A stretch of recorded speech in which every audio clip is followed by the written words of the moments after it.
Ćao ljudi! Dobrodošli na kanal Drugim rečima gde usavršavamo engleski jezik kroz istinite priče. U ovoj epizodi vas očekuje 5 sjajnih novih reči i jedan izraz, ali istinite priče osuđivanih hakera. Pre nego što počnemo, ja bih samo htjela da kažem da je čitanje ove knjige meni pandan otvaranju Pandorine kutije, jer sam posle prvih 15 strana zbrisala i nije mi bilo narednih 5 dana, jer ta količina informacije i spoznaje generalno o jednom paralelnom svetu koji je tu na klik od svih nas i onako baš trebalo da mi se slegne. Tako da, hvala na strpljenju. Pa da počnemo. Priče su iz knjige Umetnost nevidljivosti Kevina Mitnika, koji je pre nego što je postao renomirani autor i konsultant za cyber bezbednost bio haker. I to ne bilo kakav haker, nego haker koji je upadao u kompanije kao što su Nokia i Motorola.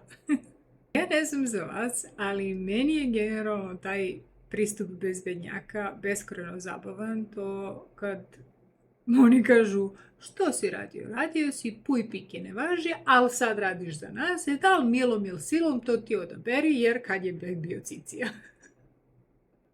Ja nekako to tako doživljavam, ne znam kako to izgleda u praksi, ali u mojoj glavi je to tako.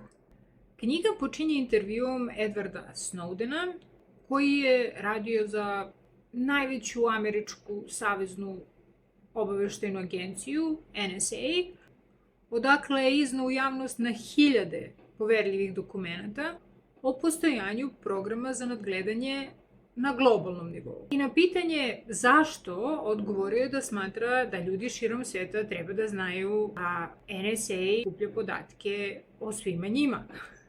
Ne baš svima, mislim da je rekao gotovo svima, ne držite me za reč, ali poenta je ta. Naš autor, ovaj Kevin Mitnick, se ovde pita kako je moguće da smo mi prihvatili da bezbedonosne agencije mogu da prisluškuju naše razgovore, čitaju naše poruke, mailove, da nadgledaju naše društvene mreže i smatra da je razlog zapravo taj jedan upliv, da ne kažemo upad u našu privatnost koji ne ostavlja za sobom osetljive posledice. Drugim rečima, what you don't know can't hurt you. Ili što bi neko rekao, ili je to generalno naša izreka, ja stvarno ne znam, ako niko nije video, nije se desilo. Što nas dovodi do naše prve reči za danas, a to je tangible, citiram. Probably because the NSA, by and large, doesn't directly affect the lives of most of us, at least not in a tangible way, as an intrusion that we can feel. Pridev tangible ima više značenja, ovde znači opipljivo, dodirljivo, može da bude nešto konkretno kao dokaz, na primjer, ili predmet, ali može da bude i figurativno.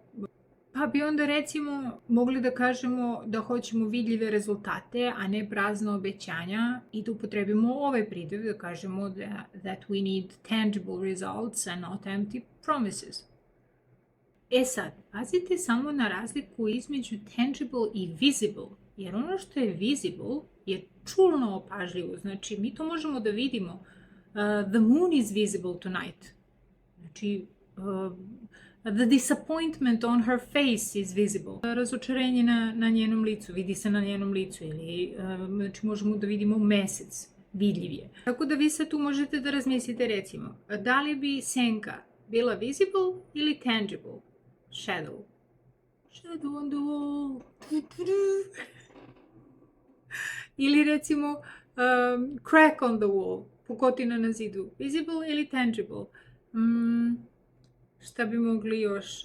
Results, mislim da smo pominjali. Ili progress. Znači rezultati, napredak. Visible ili tangible? Ili imam još jednu ideju, pošto smo malo prepominjali to nedozvoljeno zadiranje u privatnost. Ta vrsta upada, intrusion, da li bi bila visible ili tangible, ili bi možda mogla da bude i visible i tangible u zavisnosti od situacije.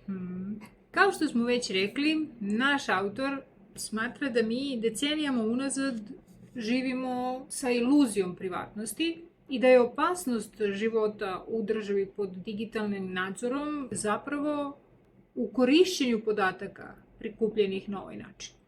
Knjiga je tu da pojasni na koji način možemo da zadržimo sopstvenu privatnost u modernom digitalnom dobu, pogotovo budući da svako od nas tumači termin privatnost maltene po sopstvenim merilima, što nas dovodi do naše sledeće reči za danas, a to je very. Mind the spelling. I citat: Since privacy is personal choice, degrees of invisibility too will vary by individual. Glagol vary može da bude prelazni i neprelazni i ima brdo značenja. Ovdje je neprelazni i znači razlikovati se, varirati, menjati se u zavisnosti od okolnosti. Kako se onda vary razlikuje od differ? Jer oba označavaju razliku, ali se odnose na različite kontekste. Najkraće i najlakše po meni objašnjenje je to što differ koristimo za razliku između dve stvari i to je fiksna razlika između te dve stvari, za razliku puno razlika. Za razliku od glagola vary, gde se zapravo radi o variranju. I još jedna vežba za razmišljanje bi bila da li biste rekli da se moje mišljenje razlikuje od tvog sa differ ili sa vary? Does my opinion differ from yours or does it vary? Šta bi onda bilo recimo za rezultate? Šta ćemo da kažemo? Do results differ? Depending on something or do they vary? Ili energy levels? Bilo bi super kad bi podelili svoje ideje i razmišljenja. Prvenstveno zato što bi meni feedback bio značajan, drugenstveno. Zato što ćete onda stvarno da provežbate i ja ću naravno da vam pomognem da to bude tačno. Iako pojam privatnost varira, varies, kod svakog od nas, ja mislim da ono što nam je zajedničko svima je apsolutna neprijatnost kad bi recimo sutradan osvanulo brdo podataka neobrađenih o nama koji su tako prikupljeni godinama unazad. To nas dovodi do naše treće reči za danas, a to je pridev overzealous. Citat iz knjige je Imagine what an overzealous prosecutor could do with a large dossier of raw data points available on you going back several years. Imagine. Overzealous je pridev koji znači previše revnosan, suviše entuzijastičan, napadan maltene, tako da može da ima i negativnu konotaciju, pa onda mi možemo da kažemo, na primjer, don't be overzealous with care, it's suffocating. Ne preteruj s brigom, može da guši. Ne znam koliko se sećate onog skandala iz 2014. godine, kada su u javnost procurale nage fotografije poznatih ličnosti, među njima Rihanna, Jennifer Lawrence, Hailey Kuko. Pre nego što su procurale u javnost, fotografije su se zapravo našle na jednom hakerskom forumu, ozloglašenom hakerskom forumu, Best Anonymous Image Board.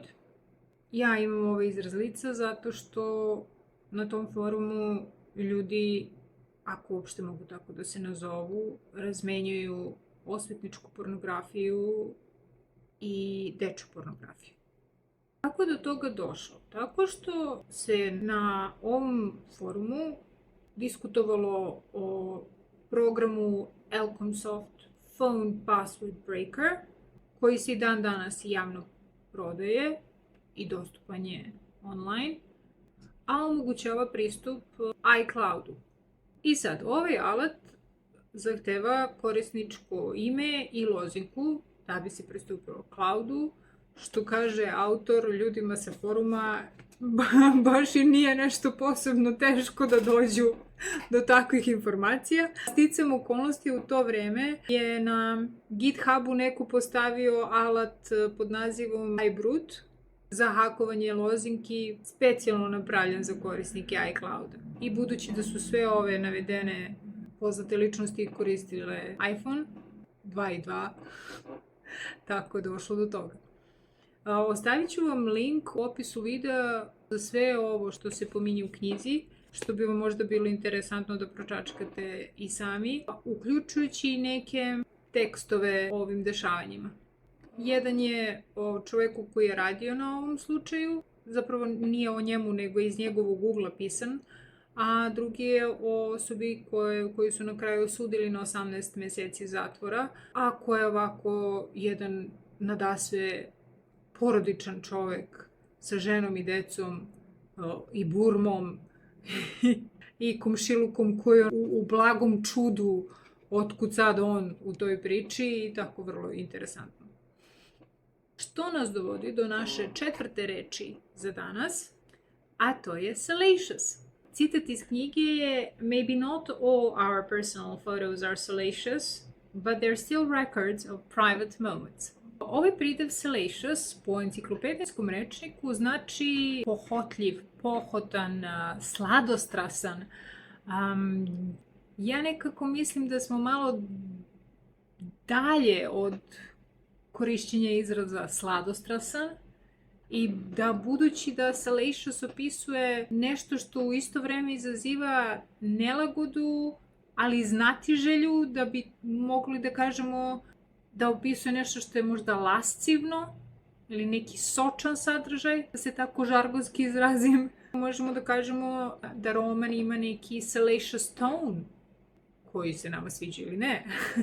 Ili kako bismo onda rekli da je neko otpušten zato što je slao fotografije lascivnog sadržaja ili mailove lascivnog sadržaja. He was fired for sending salacious emails. Ili tako?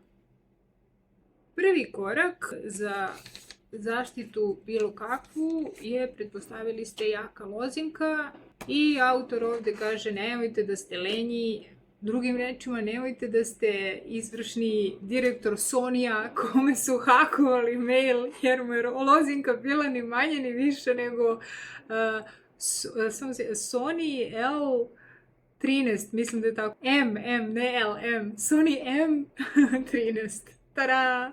Znači, nemojte da ste Michael Linton, nego smislite nešto. To nešto bi trebalo da ima minimum 25 karaktera, nasumičnih karaktera. I u knjizi ovaj autor to zove passphrases. Znači, ne passwords, nego passphrases. Što nekako ima smisla. Pass sentences. 25 karaktera, nije mala stvar. On ovdje daje preporuku da se to ili negdje zapiše ili ako nas mrzi da to kucamo iznova, da koristimo password managers i dao je predlog za password safe ili KeePass, linkovat ću vam sve to u opisu videa, uz objašnjenje da oni čuvaju podatke samo lokalno, znači samo na kompjuteru koji koristite. Dolazimo do posljednje reči za danas. To je naša peta reč i ona je interesantna po tome što za nju ne postoji ekvivalent u srpskom jeziku i možemo da je prevedemo samo opisno. I otvara jednu vrlo zanimljivu temu i jako bitnu, a to je da za masu tih tehničkih termina mi nemamo adekvatne reči na srpskom. Peta reč za danas je malware. Citat je zapravo malo duži, tako da ću ja da vam pročitam samo kraj ovog dužeg citata. Ostavit ću vam sve citate u PDF-u sa rečima iz ove epizode, tako da ako budete želeli to, pustite mail. A ovo što ću da vam pročitam sada glasi ovako. When the malware records every keystroke you make, it's game over. Kako bismo mi preveli malware na srpski jezik? Ja sam prvo mislila da bi možda mogli da kažemo da je virus, međutim nije virus. Virus je jedna vrsta malvera, kao što je grip jedna vrsta bolesti. Malver i može da bude i trojanac, i špijunski program, i ransomware, za koji opet nemamo termin na srpskom. Sve su to malveri ili zlonamerni softveri.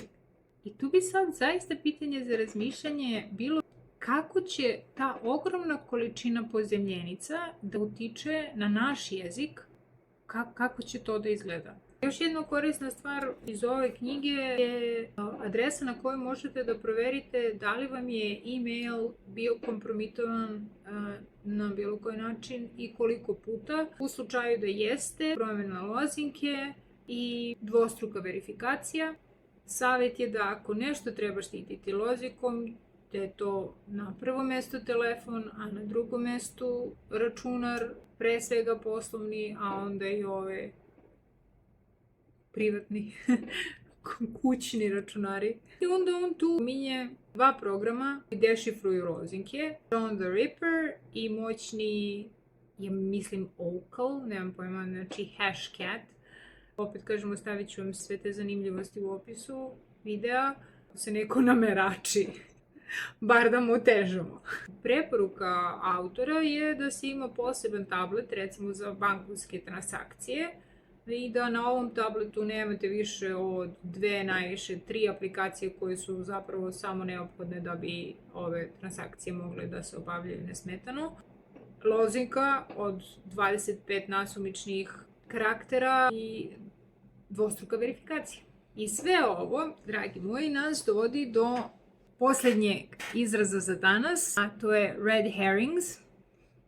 I citat je: the more red herrings you provide, the more you become invisible online. Ova fraza red herring je nastala u Engleskoj krajem 18. i početkom 19. veka i tada se pojavljivala isključivo u političkim tekstovima, a danas je sinonim za sve što se odvlači sa pravog traga. Zašto red herring, a ne recimo yellow herring? Simpatična priča jer ta riba, haringa, kao i većina riba, ima taj srebrnkasti ocijaj. Međutim, kad se dimi, ona menja boju i bude tamno crvena, maltene brown crvena. Dobije izuzetno jak miris, koji su lovci tada koristili. Izvežbaju svoje pse da ne skreću straga, divljači koji jure i love, i da ostanu, znači, na pravom tragu, da ih ovi drugi mirisi ne dekoncentrišu, da tako kažem, ne odvlače s pravog puta. Zato je red herring lažni trag ili namjerno odvlačenje pažnje, namjerno skretanje pažnje. Pa bi onda rekli da su agenti obučeni da ignorišu lažne tragove. Onda možemo da kažemo agents are trained to ignore red herrings. Dragi ljudi, ovim pakujemo današnju epizodu i za sam kraj ostavila sam rečenicu iz knjige. Zapravo je dijalog između dve osobe, od kojih jedna kaže ali ja nemam šta da krijem. A ovaj drugi kaže da, ok, ali imaš sve da zaštitiš. Hvala što ste ostali do kraja. Nadam se da je priča podstakla na razmišljanje. Vidimo se uskoro u novoj epizodi, a do tada čuvajte reči i čuvajte sebe.